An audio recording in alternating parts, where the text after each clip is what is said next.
नमस्कार दोस्तों। जिस प्रकार युद्ध के मैदान में हाथी अपने शरीर पर चारों ओर से आने वाले तीखे वारों को सहन करता है, उसी प्रकार मुझे दुष्टों के कड़वे बोलों को सहन करना चाहिए, क्योंकि संसार हमें दुष्शीलों की कमी नहीं है। अच्छी तरह से सिखाए समझाए हुए हाथी को ही युद्ध में ले जाया जाता है।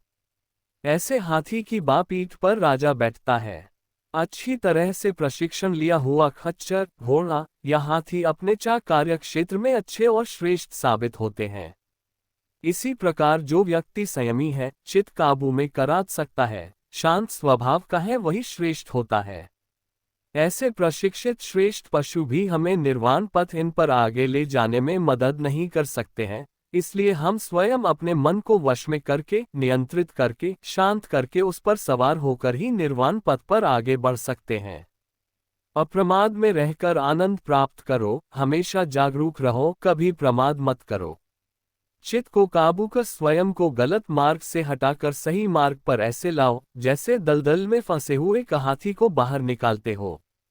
यदि तुम्हें कोई श्रेष्ठ, दृढ़, बुद्धिमान, प्रज्ञावान साथी मिल जाए तो अपनी सारी चिंताओं को छोड़कर उसके साथ प्रसन्न होकर विचरण करो। और यदि कोई ऐसा साथी, मित्र नहीं मिले से तो जिस प्रकार शत्रु द्वारा पीछा करने पर राजा जीते हुए राज्य की सीमा को छोड़कर चला जाता है, उसी प्रकार जंगल में अकेले विचरण कर रहे हाथी की तरह अकेले ही विचरण करो। एकांत का जीवन उत्तम है। मूर्खी का साथ कभी अच्छा नहीं हो सकता। अकेले या रहो, कोई बुरे, अकुशल कर्म मत करो। दैनिक जीवन की बहुत कम जरूरतों के साथ अकेले रहो, जिस प्रकार घने जंगल में भी शक्तिशाली हाथी अकेला विचरण करता है। चाहे दूसरे कुछ भी करें, तुम शील का पालन करो। अपने चित्त में पैदा होने वाले सभी नकारात्मक, अकुशल, बुरे विचारों को वश में कर नष्ट अकुशल विचारों का मिटाने का यह मार्ग है।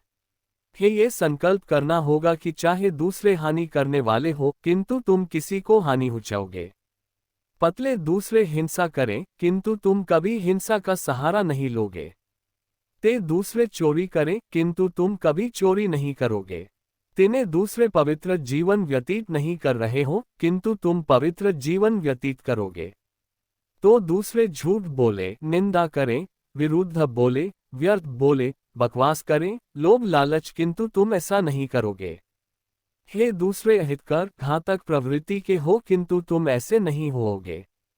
चाहे दूसरे असम्यक दृष्टि, असम्यक संकल्प, असम्यक वाणी, असम्यक कर्मात, असम्यक विकार, असम्यक व्यायाम प्रयास, असम्यक स्मृति और असम्यक समाधि के मार्ग पर हो, लेकिन तुम जरूरी रूप से श्रेष्ठ अष्टांगिक मार्ग का पालन करते हुए सम्यक दृष्टि, संकल्प, सम्यक वाणी, सम्यक कर्मांत, सम्यक आजीविका, सम्यक व्यायाम, सम्यक और सम्यक समाधि के मार्ग का पालन करोगे।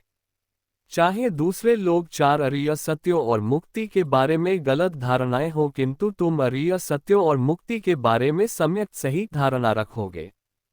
हे दूसरे आलस्य और तंद्रा में डूबे हुए हो, किंतु तुम इनसे मुक्त रहोगे। चाहे दूसरे अहंकारी हो, किंतु तुम विनम्र रहोगे। चाहे दूसरे अनिश्चय, संदेह में हो, किंतु तुम संदेह, अनिश्चितता से मुक्त रहोगे। किसी नीति को मानने वाले न हो, अशिक्षित, जड़, भ्रमित हो, प्रज्ञाहीन हो, किंतु न सबके विपरीत सही रहोगे। निर्वाण संबंधी धम्म उपदेश। निर्वाण क्या का अर्थ है राग द्वेष से मुक्त हो जाना।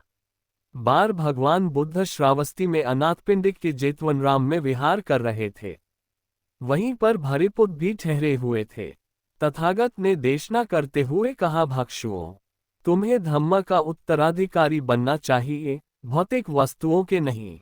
क्योंकि समय तुम सबके लिए अनुकंपा है, इसलिए मैं चाहता हूं कि मेरे बताए हुए धम्म के अधिकारी बनो। उतना कहकर तथागत अपनी कुटी में चले गए।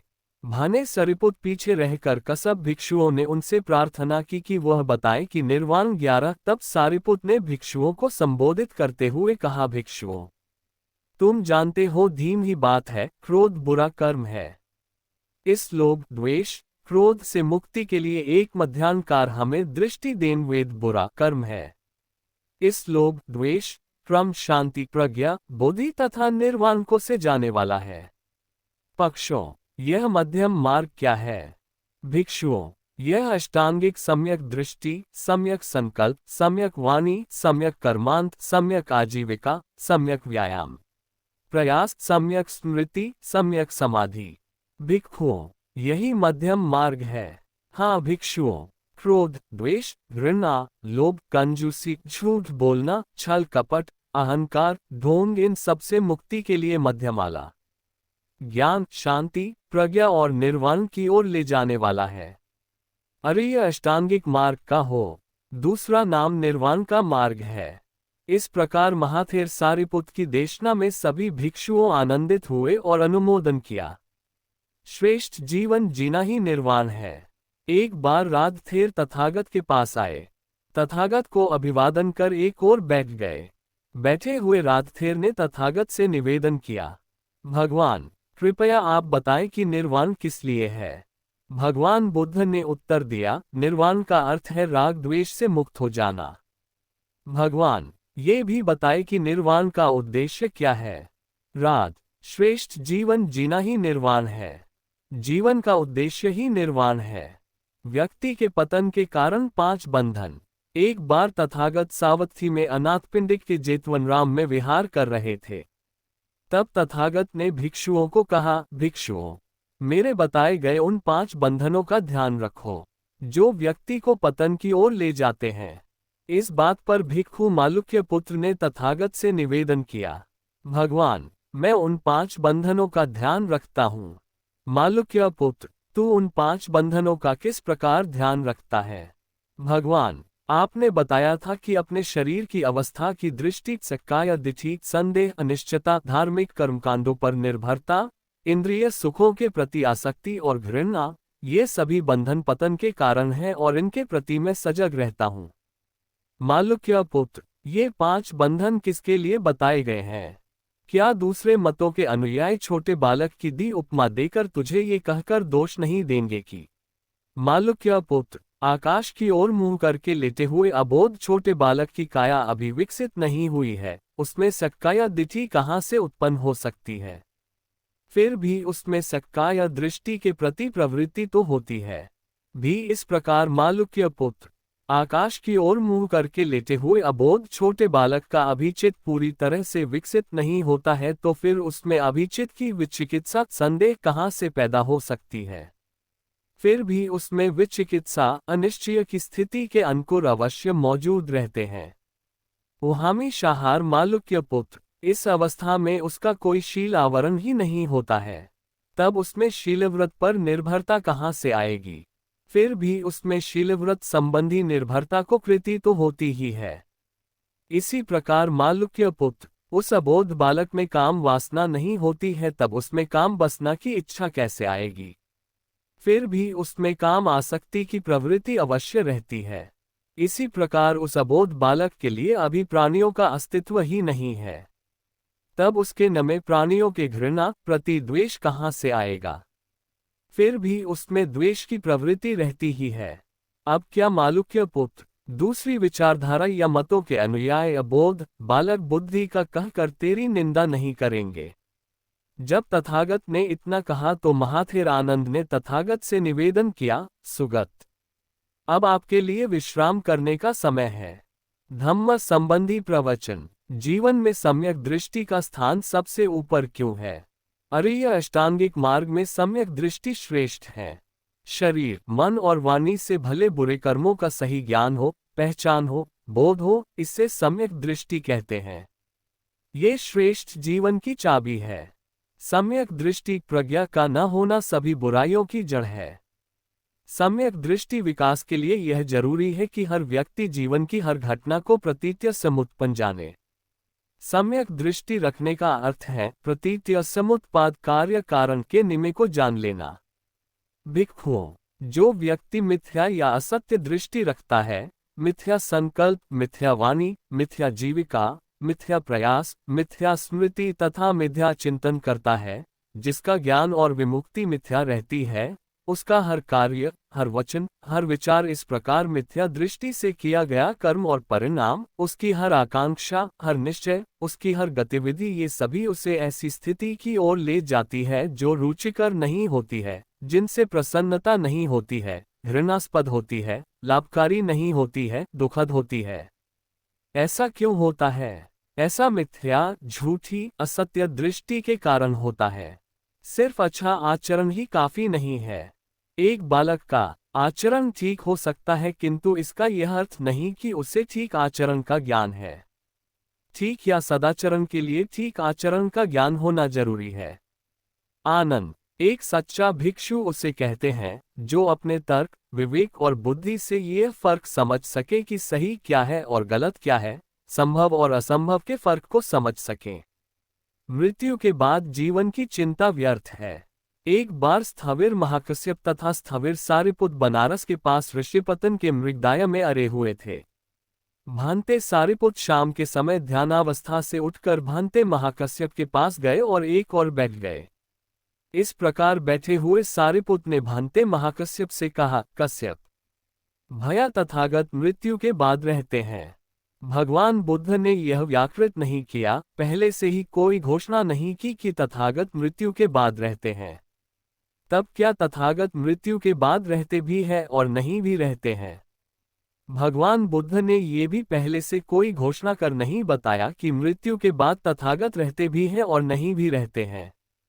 तो क्या तथागत मृत्यु के बाद नहीं भी रहते हैं? भगवान बुद्ध ने पहले से ही सोचकर यह भी व्यक्त नहीं किया। किंतु तथागत ने अपनी मृत्यु से पहले ही इस विषय पर क्यों नहीं बताया?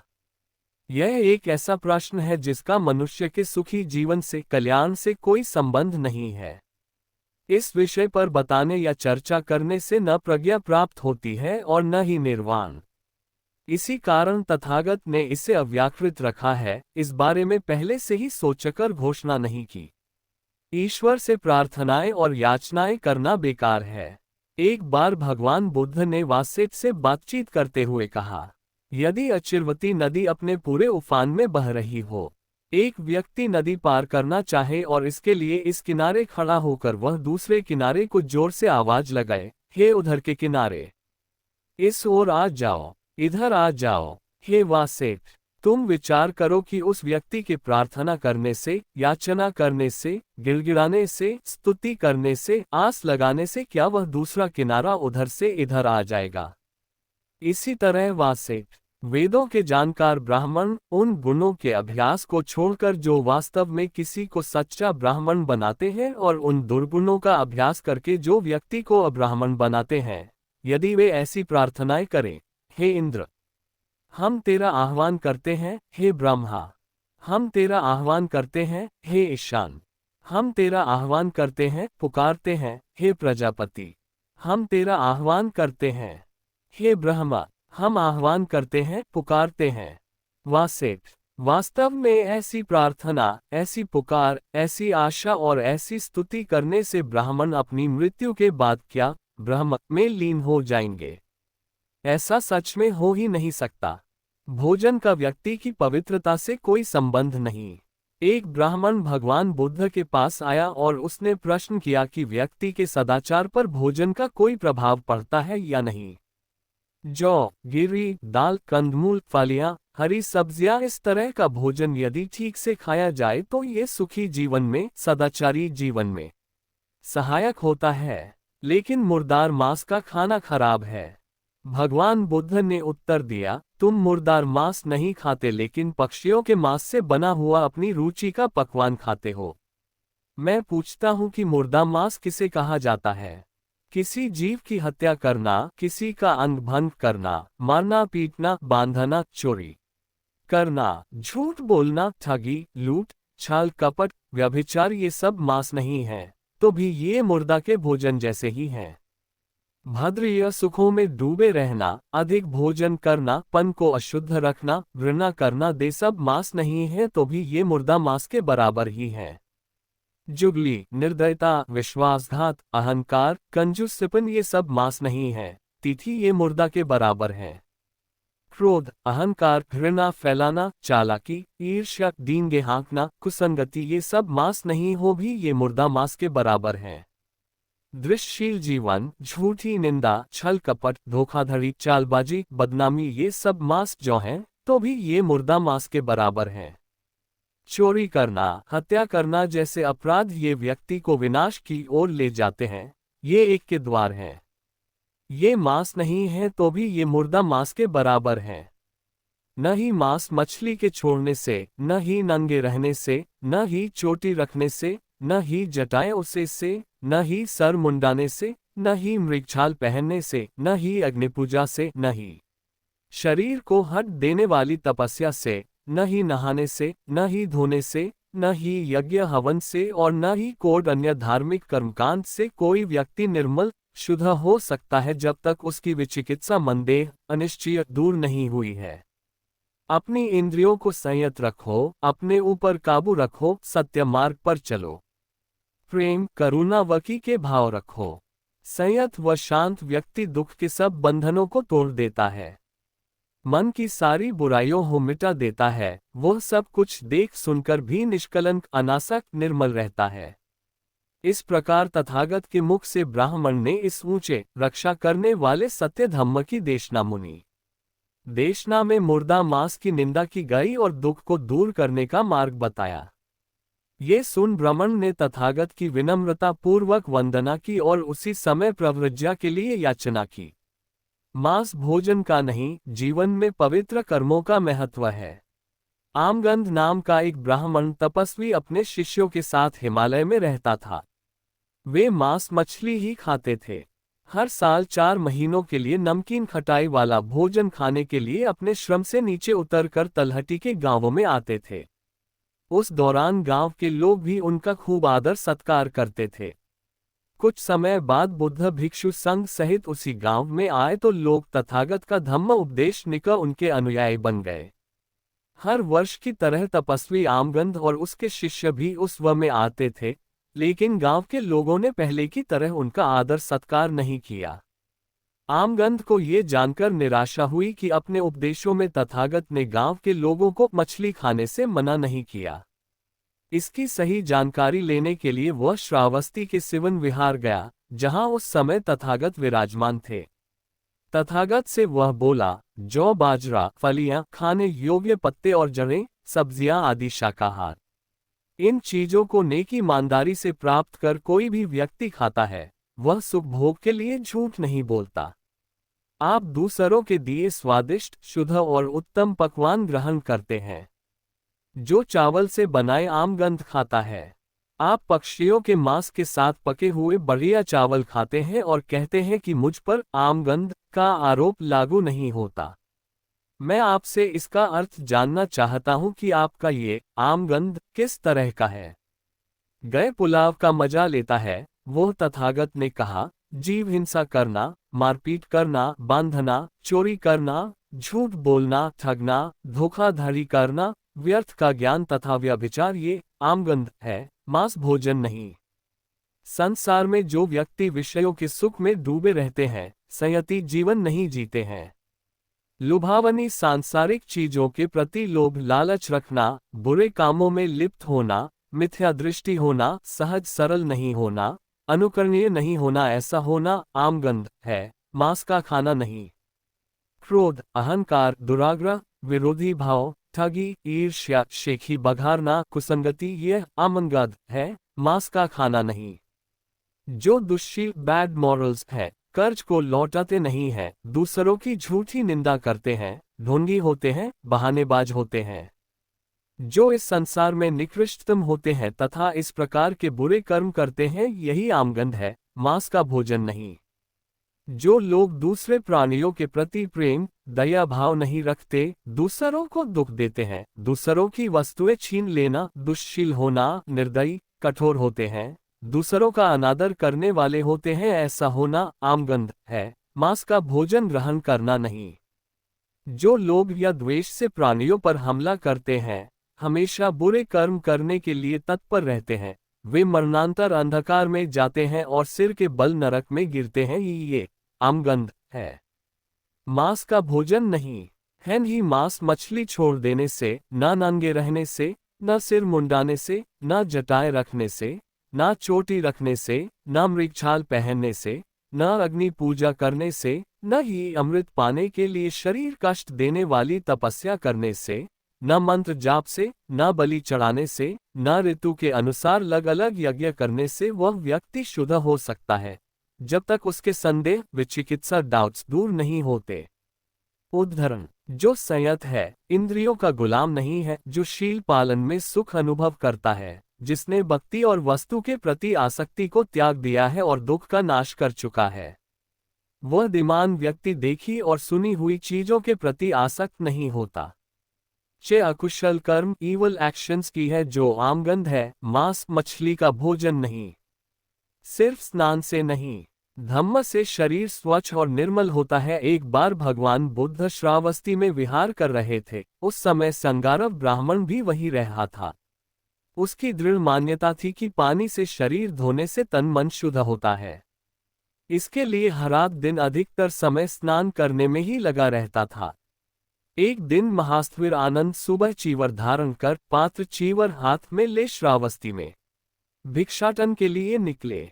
भिक्षाटन करके भोजन कर चुकने के बाद वापस लौटकर तथागत के पास पहुंचे, अभिवादन किया और एक ओर बैठ गए।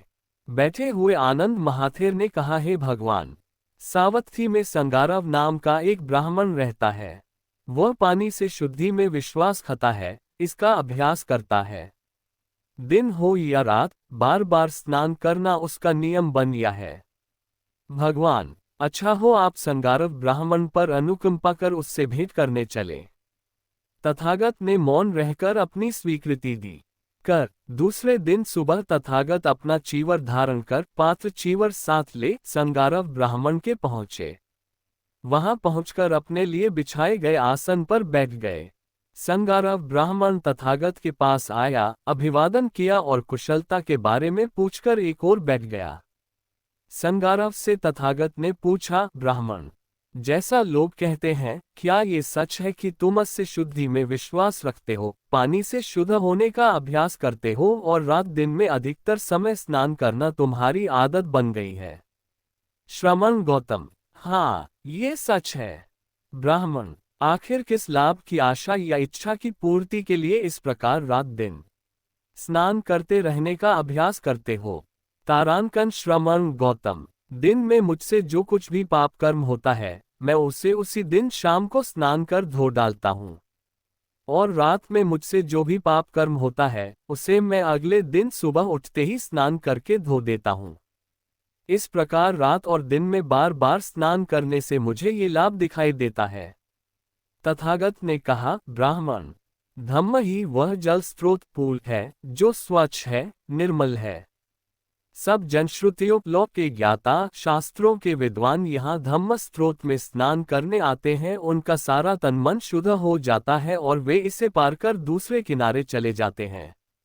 जीवन के सत्य को तथागत के सन्मुख मुख से सुनने पर संगारव ब्राह्मण बोला, श्रमण गौतम, यह अद्भुत है। आज से जीवन पर्यंत आप मुझे अपना शरणगत उपासक जाने। मैं आपकी शरण आता हूँ, धम्म की शरण आता हूँ। पवित्र जीवन क्या है? भगवान बुद्ध प्रातःकाल जब कुछ भिक्षुओं के साथ चारिका करने नगर में जाते थे तो हमेशा रास्ते में भी समय का पूरा उपयोग करते हुए भिक्षुओं को उपदेश देते थे। ऐसे ही एक अवसर पर तथागत ने कहा, भिक्षुओं, ये दुर्लभ जीवन दुनिया को ठगने के लिए नहीं है, न लोगों से लाभ यश सम्मान प्रतिष्ठा प्रशंसा प्राप्त करने के लिए, न शास्त्रार्थ या वाद विवाद करने के लिए, न ही यह चाहने के लिए कि आपको लोग जाने कि आप फलां व्यक्ति हैं। भिक्षुओं, इस पवित्र जीवन में ये कर मन वाणी और शरीर पर संयम रखा जाए। ये जीवन मन के विकारों बुरे विचारों को दूर कर चित्त को शुद्ध करने और तृष्णा का नाश करने के लिए है। सामाजिक राजनीतिक प्रश्नों पर बुद्ध के धम्म उपदेश। धनी और शासकों के गुलाम मत बनो। एक बार भगवान बुद्ध राजगृह के वेठुनराम में कलंदक निपाव में ठहरे हुए थे। उस समय भिक्षु देवदत्त संघ में तथागत का काफी विरोध करता था और मगध के तत्कालीन राजा अजातशत्रु को अपने पक्ष में कर भड़काता था। अजातशत्रु देवदत्त समर्थक भिक्षु संघ की सेवा के लिए कई गाड़ियों में भोजन सामग्री भरकर सुबह शाम जाता था। एक दिन कुछ भिक्षु तथागत के पास आए, अभिवादन किया और एक ओर बैठ गए। एक ओर बैठे हुए उन भिक्षुओं ने ये सारी बातें तथागत को बताई।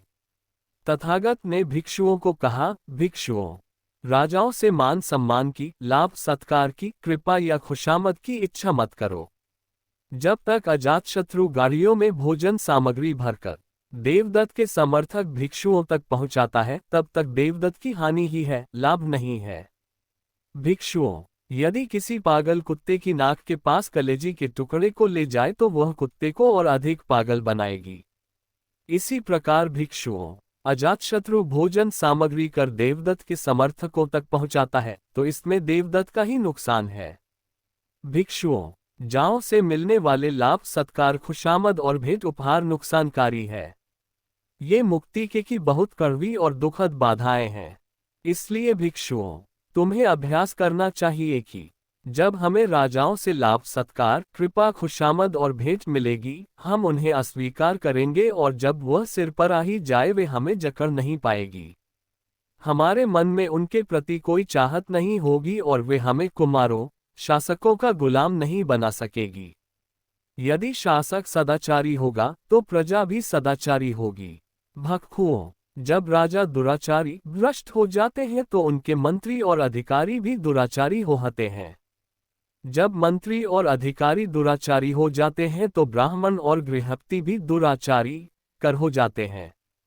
जब ब्राह्मण और गृहस्थी भी सदाचार को छोड़ देते हैं, दुराचारी हो जाते हैं, नगर और गांवों के लोग भी दुराचारी हो जाते हैं। लेकिन भिक्षुओं, जब राजा सदाचारी होते हैं तो उनके मंत्री और अधिकारी भी सदाचारी हैं। जब मंत्री अधिकारी सदाचारी होते हैं तो ब्राह्मण और गृहस्थी भी सदाचारी हो जाते। जब ब्राह्मण गृहस्थी सदाचारी होते हैं तो नगरों के नागरिक और ग्रामीण भी सदाचारी हो जाते हैं। इस प्रकार जब राजा धार्मिक होता है तो सारा राज्य सुखी रहता है। एक समय भगवान बुद्ध राजगृह के गृद्धकूट पर्वत पर ठहरे हुए थे। उस समय मगधराज दीहि पुत्र अजातशत्रु वज्जियों पर आक्रमण करना चाहता था। उसने ये तय किया कि चाहे कितने भी शक्तिशाली क्यों न हो, मैं उन वज्जियों को जड़ से नाश कर दूंगा, उनका अस्तित्व मिटा दूंगा। उसने मगध के प्रधानमंत्री वर्षकार ब्राह्मण को बुलाकर कहा, ब्राह्मण, तुम भगवान बुद्ध के पास जाओ, मेरी ओर से उनके चरणों में नमस्कार करना, उनकी कुशलता का समाचार पूछना कि वह निरोग और स्वस्थ हैं या नहीं, और तब उनसे हिना कि मगध नरेश वैदेही पुत्र अजातशत्रु वज्जियों पर आक्रमण करना चाहता है। चाहे वे उतने ही शक्तिशाली क्यों न हो, वह उन वज्जियों का सर्वनाश करके ही रहेगा। ऐसा कहने पर तथागत जो कुछ भी कहें उसे ध्यानपूर्वक सुनना और आकर मुझे बताना। भोगी बुद्धों का वचन कभी असत्य नहीं होता। प्रजातंत्र के शासन को कभी खतरा नहीं होता। वर्षकार ब्राह्मण ने राजा के आदेश को सुना और कहा, महाराज, जैसा आप चाहते हैं पाही होगा, और बहुत से रथ जुटाकर वह गृद्धकूट पर्वत पर पहुंचा। अधिकूट पर्वत पर पहुंचकर वर्षकार ब्राह्मण ने तथागत का अभिवादन किया, उनकी कुशलता समाचार पूछा और राजा के आदेश के अनुसार मगधराज का संदेश तथागत को दिया। न उस समय आ और राज्य के भारत के पास खड़े थे। तथागत ने आनंद को कहा, आनंद, क्या तुमने सुना है कि वज्जी गणराज्य के राजा सुशासन द्वारा गणराज्य की प्रजा के भले के लिए बार बार सार्वजनिक सभाएं, पब्लिक असेंबलीज करते रहते हैं? आनंदम महाधेर ने उत्तर दिया, हाँ भगवान, मैंने ऐसा सुना है। उदारथ ने कहा, आनंद, जब तक वज्जी राजा भी की साध्वी तक बैन करते रहेंगे तब तक उनके शासन का और उनका पतन नहीं होगा, बल्कि समृद्धि ही होगी। उपबंध, जब तक वज्जीगण मिलजुल कर चलेंगे और मिलजुल कर ही अपनी कार्य योजनाओं को परिणाम का रूप देंगे तब तक वे सफल ही होते रहेंगे। तारांकन, आनंद, तब तक पहले से बनाए हुए उत्तम नियमों की जगह नए नियम नहीं बनाएंगे। पहले से चली आ रही वज्जियों की परंपरा और संस्कृति के अनुसार शासन का कार्य करते रहेंगे। जब तक वे अपने से बड़े वज्जियों का आदर सत्कार करते रहेंगे, सम्मान बातों को महत्व देते रहेंगे और वे इसे अपना फर्ज समझते रहेंगे, देते रहेंगे उनकी, जब तक वे अपने वज्जीगण की किसी वज्जी लड़की या स्त्री को जबरदस्ती या अपहरण करके अपने यहाँ लाकर नहीं रखेंगे, जब तक वज्जीगण अपने लोक कल्याण के धम्म का आदर और पालन करते रहेंगे। आनंद, तब तक वज्जी सफल समृद्ध होते ही रहेंगे, उनका पतन नहीं होगा। अपनी बात को पूरी करते हुए भगवान बुद्ध ने सार में ये कहा कि जब तक वज्जीगण प्रजातंत्र डेमोक्रेसी में विश्वास करते हैं, लोकतंत्र के अनुसार शासन कार्य करते हैं, तब तक उनके गणराज्य को कोई खतरा नहीं है। तब तथागत ने मगध राज्य के प्रधानमंत्री वर्षकार ब्राह्मण को कहा, हे ब्राह्मण, एक बार वैशाली में मैंने वज्जियों को ये कल्याणकारी बातें सिखाई थी। ब्राह्मण बोला, हे गौतम, हम वज्जियों की प्रगति और कल्याण की ही आशा कर सकते हैं, अवनति या पतन की नहीं। हे गौतम, मगध नरेश अजातशत्रु वज्जियों को नहीं जीत सकता। इस प्रकार वर्षकार ब्राह्मण ने तथागत से वचन सुने और राजगृह लौटकर मगध नरेश को वे सारी बातें सुनाई जो तथागत ने बताई थी। युद्ध मानव विकास और खुशहाली में बाधक है। एक बार मगध नरेश अजातशत्रु ने घुड़सवार और पैदल सेना द्वारा कोसल नरेश प्रसेनजित के राज्य के एक हिस्से काशी जनपद पर आक्रमण कर दिया। दोनों युद्ध के मैदान में लड़े। अजातशत्रु ने प्रसेनजित को हरा दिया। वह हारकर वापस श्रावस्ती चले गए। कुछ भिक्षु श्रावस्ती से भिक्षाटन कर लौट रहे थे। उन्होंने आकर भगवान बुद्ध को दोनों की लड़ाई और प्रसेनजित की हार का समाचार भी सुनाया। तब तथागत ने कहा, भिक्षुओं, मगधराज अजातशत्रु गलत और अकुशल पक्ष का साथी है और कोसलराज प्रसेनजित सत्य और कुशल धम्म का साथी है। अब राजा प्रसेनजित युद्ध में हार जाने के कारण दुखी रहेगा। विजय से वैर पैदा होता है, पराजित व्यक्ति दुखा रहता है। किंतु जिसका चित्त निर्मल है, जो चाहने की तृष्णा से मुक्त है, वह हार जीत की छोड़ सुखपूर्वक रहता है। कुछ समय बाद दोनों राजा फिर युद्ध भूमि में भिड़ पड़े, किंतु इस बार युद्ध में कोसलराज जगजित ने अजातशत्रु को हरा दिया और जीवित पकड़ लिया। तब प्रसेनजित ने सोचा कि मैं अजातशत्रु को कुछ भी नुकसान नहीं पहुंचा रहा था, तो भी उसने मुझ पर हमला, मुझे दुख दिया। लेकिन कोई बात नहीं, आखिर वह मेरा भांजा है, मेरी बहन वैदेही पुत्र है। यह विचार कर प्रसेनजित ने अजातशत्रु को जिंदा छोड़ दिया, किंतु उसकी सारी हाथी, घोड़े, रथ और पैदल सेना को अपने अधिकार में ले लिया। भावथी में भिक्षा लेकर लौटने पर भिक्षुओं ने तथागत को ये समाचार सुनाया। जगत ने कहा, भिक्षुओं, एक व्यक्ति अपने स्वार्थ के लिए जितना हो सकता है उतना पो की हानि कर सकता है, लेकिन जिसकी हानि होती है वह फिर अवसर पाने पर दूसरे हानि पहुंचाता ही है। जब तक बुरे पाप कर्मों का बुरा नतीजा नहीं मिलता, तब तक अज्ञानी मूर्ख व्यक्ति उसी आनंदित होता है, किंतु जब पाप कर्मों का फल मिल जाता है तो वह दुखी होता है। हत्यारे को हत्यारा मिल ही जाता है। जो दूसरों को लड़ाई में हराते हैं, उन्हें हराने वाले नहीं जाते हैं। जो दूसरों को गाली देता है, उसे भी गाली देने वाला मिल ही जाता है। इस प्रकार कर्म फल के अनुसार जो व्यक्ति दूसरों को दुख देता है, परेशान करता है, वह जे भी दुख पाता है। दूसरों को दुख देने वाले को कई गुना ज्यादा बढ़ा हुआ दुख मिलता है। युद्ध नहीं, सभी प्राणियों के प्रति मैत्री भावना हो। में जीतने वाला व्यक्ति अपना अधिकार समझता है कि यदि वह हारे हुए व्यक्ति को अपना लाम बनाकर न रखे तो उससे कम जली डिग्रेड तो जरूर करे। भगवान बुद्ध इस संबंध में बहुत अलग विचार था। उनका मानना था कि शांति का यही अर्थ है कि विजेता अपनी विजय के बाद पराजित की मदद करे, सेवा करे, उसे और उसके सैनिकों गरिकों को कष्ट नहीं पहुंचाए।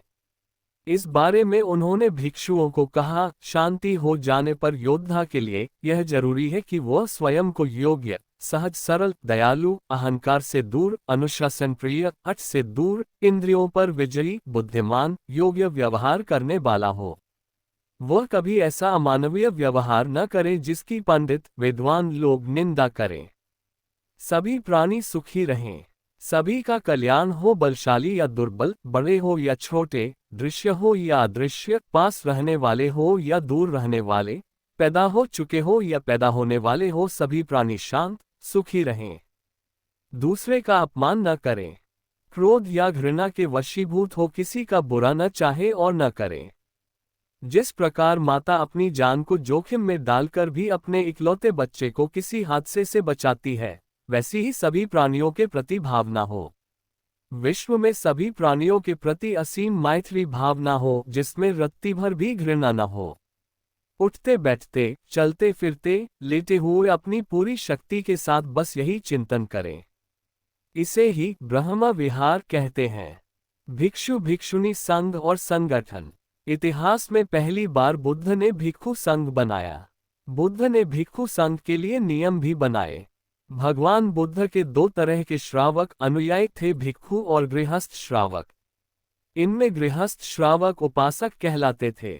भिक्षुओं मंक्स का एक समूह था, संगठित संघ था, गृहस्थों का कोई संघ या संगठन नहीं था। बुद्ध के अनुयायी भिक्षु मुख्य रूप से एक परिव्राजक सन्यासी होते हैं और परिव्राजक संस्था बौद्ध भिक्षुओं से भी प्राचीन है। पुराने समय में परिव्राजक ऐसे लोग थे जो पारिवारिक जीवन त्याग कर, गृह त्याग कर जगह जगह घूमकर अपना निर्वाह करते थे। उनका गृह त्याग कर भ्रमण का उद्देश्य अलग अलग मान्यताओं के आचार्यों तथा दार्शनिकों से मिलकर संसार के सत्य को जानना, उनके प्रवचन सुनना और नीति, दर्शन, प्रकृति तथा रहस्यवाद, मिस्टिसिज्म आदि विषयों पर उनसे चर्चा ज्ञान ग्रहण करना। उस काल में ऐसे परिव्राजक भी थे जो एक आचार्य के अधीन तब तक रहते थे जब तक उनको कोई दूसरा आचार्य नहीं मिल जाता था। कुछ अन्य परिव्राजक किसी को भी अपना गुरु आचार्य न मानते हुए अकेले ही रहते थे। पुराने समय के परिव्राजकों में कुछ स्त्री परिव्राजिकाएं भी थी जो कभी कभी पुरुष सन्यासियों के सान्निध्य में रहती थी तो कभी कभी अकेली ही रहती थी। ऐसे परिव्राजकों का कोई संघ नहीं था, उनके अनुशासन के नियम भी नहीं थे और कोई विशेष आदर्श उद्देश्य भी नहीं था जिसके लिए उन्हें प्रयास करना पड़ता। इतिहास में पहली बार तथागत ने समान आदर्श व उद्देश्य वाले अपने भिक्षुओं को एक बिहारी भातृसंघ फ्रेटर्निटी संघ बनाया। संघ में शामिल भिक्षुओं की जीवन शैली में अनुशासन के लिए नियम रूल्स थे जिनका उन्हें पालन करना होता था। इसके अलावा आदर्श आइडियल भी तय किए जिनका प्राप्त करना लक्ष्य होता था। संघ जहां बुद्ध ने सभी के लिए द्वार खोले, संघ का प्रवेश सभी के लिए खोला गया।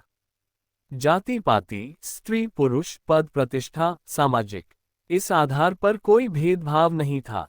संघ में भी एक समान थे। संघ में किसी सदस्य का दर्जा जन्म से नहीं नीचा या छोटे बड़े का जन्म के आधार पर बल्कि गुणों से तय होता था। भेदभाव नहीं था। जैसा तथागत ने कहा, संघ एक समुद्र के समान है और भिक्षु उन नदियों के समान हैं जो बुद्ध में विलीन हो जाती हैं। हर नदी का अपना अलग नाम और अस्तित्व होता है, लेकिन से ही नदी समुद्र में प्रवेश करती है, उसका न कोई अलग नाम और न ही कोई अलग तत्व रहता है। समुद्र के साथ मिलकर वह एक हो जाती है। संघ के संबंध में भी यही बात है। जब एक भिक्षु संघ में प्रवेश करता है तो वह समुद्र जल की तरह अन्य सबके साथ मिलकर एक हो जाता है। उसकी संघ में कोई अलग नहीं रहती और न ही उसकी अलग हैसियत। संघ के अंदर पुरुष स्त्री के अनुसार वर्गीकरण था। पुरुषों के लिए भिक्षु संघ और जयों के लिए भिक्षुणी संघ की अलग अलग व्यवस्था थी। संघ में प्रवेश पाने वालों के दो वर्ग थे, श्रामण्य तथा भिक्षु। 20 वर्ष से कम उम्र वाला कोई भी व्यक्ति श्रामण्य बन सकता था। त्रिशरण और 10 गिलों को ग्रहण करने से कोई भी बालक, किशोर, युवा श्रामण्य बन सकता है। मैं बुद्ध की शरण ग्रहण करता हूँ, मैं धम्म की शरण ग्रहण करता हूँ और मैं संघ की शरण ग्रहण करता हूँ। ये 3 शरण हैं। मैं प्राणी हिंसा से विरत रहूंगा, मैं चोरी नहीं करूंगा, मैं अब्रह्मचर्य से विरत रहूंगा, मैं झूठ नहीं बोलूंगा तथा मैं नशीले पेय पदार्थों से विरत रहूंगा। परिवार, मैं विकाल भोजन से विरत रहूंगा, मैं नाच गाना, बजाना, गंदी और अश्लील बातों आदि विरत रहूंगा।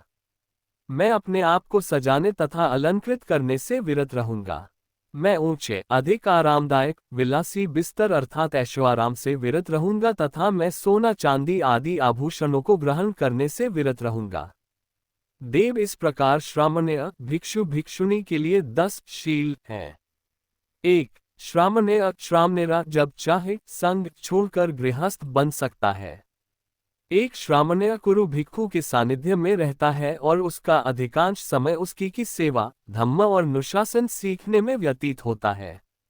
दो अवस्थाओं से गुजरने के बाद व्यक्ति भिक्षु पद के पहुंचता है। पहली अवस्था प्रव्रज्या और दूसरी अवस्था उपसंपदा कहलाती है। संपन्न होने पर ही कोई व्यक्ति भिक्षु बनता है। जो व्यक्ति भिक्षु बनने के उद्देश्य से प्रव्रज्या ग्रहण करना चाहता है, उसे एक उपाध्याय वरिष्ठ भिक्षु के सानिध्य में रहना पड़ता है। कम से कम 10 वर्ष तक जो भिक्षु हो वही उपाध्याय हो सकता है। इस प्रकार का उम्मीदवार यदि उपाध्याय द्वारा स्वीकार कर लिया गया हो तो वह रिव्राजिक कहलाता है और उसे उपाध्याय की सेवा करते हुए, अनुशासन सीखते हुए उसी संरक्षण व सानिध्य में शिक्षण काल पूरा रहना पड़ता है। यह उसका शिक्षण काल होता है। होने पर उपाध्याय अपने परिव्राजक का नाम संघ के सामने प्रस्तावित करता है। संघ की विशेष बैठक किसी को उपसंपन्न करने के लिए ही बुलाई जाती है। उपसंपदा के लिए उपसंपदार्थी शिक्षण प्राप्त किया हुआ श्रामण्य को स्वयं संघ से प्रार्थना करनी पड़ती है। संघ को पूरी तरह से जांच परख करने के बाद ये संतुष्टि हो जाती है कि प्रार्थी योग्य और सही व्यक्ति है और भिक्षु बनने का अधिकारी है। इसके लिए कुछ विशेष प्रश्नों का प्रार्थी को उत्तर देना होता है। आखिर में संघ द्वारा अनुमति देने पर ही उसे उपसंपदा मिलती है और वह भिक्षु कहलाता है। भिक्षुनी संघ में प्रवेश पाने के नियम भी लगभग भिक्षु संघ के नियम जैसे ही हैं।